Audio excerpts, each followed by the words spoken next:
लोकवृत्त मराठी, लोकशाहीचा खरा आवाज। विरदेल गाव विकासापासून वंचित, चिखलमय रस्ते, साचलेले पाणी आणि गटारींच्या समस्येमुळे नागरिक त्रस्त।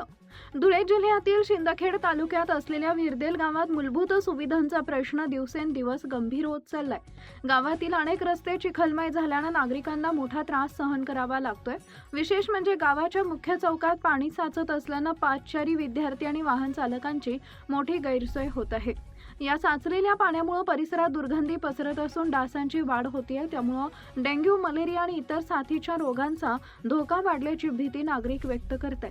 नागरिकांच्या मते ही परिस्थिती म्हणजे रोगराईला थेट आमंत्रण देण्यासारखी आहे। याशिवाय गावातील गटारींची अपुरी व्यवस्था, तुंबलेल्या नाल्या आणि खराब रस्ते यामुळे दैनंदिन जीवन विस्कळीत झालंय। पावसाळ्यात तर परिस्थिती आणखी बिकट होत असून लहान मुले, ज्येष्ठ नागरिक आणि महिलांना ये-जा करताना मोठ्या अडचणींचा सामना करावा लागतोय। ग्रामस्थांनी अनेक वेळा संबंधित प्रशासन आणि ग्रामपंचायतीकडे समस्या मांडल्याचा दावा केला असला तरी अद्याप ठोस उपाययोजना झालेली नसल्याची नाराजी व्यक्त होतीये।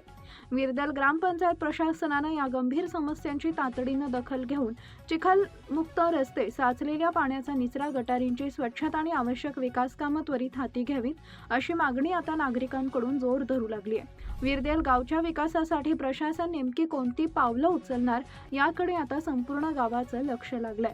मुख्य संपादक भूषण पवार, लोकवृत्त मराठी न्यूज, शिंदखेडा। महत्त्वाच्या बातम्या पाहण्यासाठी आमच्या लोकवृत्त मराठी न्यूज चॅनलला यूट्यूबवर सबस्क्राईब करा आणि बेल आयकॉन प्रेस करा।